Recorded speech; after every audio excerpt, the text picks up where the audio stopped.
Bonjour Pascal Lerest.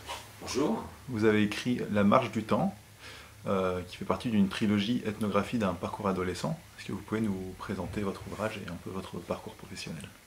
Bien sûr, alors donc en tant qu'ethnologue, je m'intéresse aux conduites adolescentes et à la différenciation des problématiques qui se posent à cet âge typique de la vie.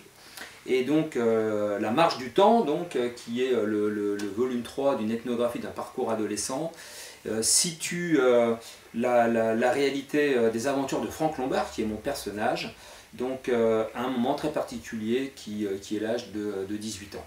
Donc à un moment où aujourd'hui encore, en 2014, comme en 1980, date où se situe l'action de mon récit, eh bien, chaque adolescent passe par les rites de passage que sont le baccalauréat. Et donc Franck est en classe de terminale au lycée, et après un parcours un peu tumultueux lors de ses 17 ans en classe de première, et bien cette fois, en classe de terminale, il va rencontrer d'autres réalités. Cette fois, il échappe au groupe des pairs, contrairement au volume précédent, et il est dans une réalité plus solitaire, il est dans une relation ontologique d'une autre nature, et c'est pour lui un moment crucial qui lui permet aussi d'assurer ce passage d'un état qui est adolescent vers un autre, celui de jeune adulte.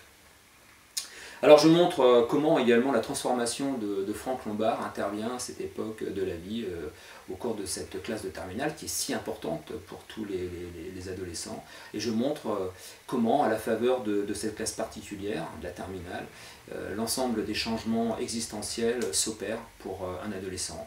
Et j'essaye en fait de dégager certains invariants élémentaires qui prévalent encore aujourd'hui dans le cadre de notre espace social du XXIe siècle.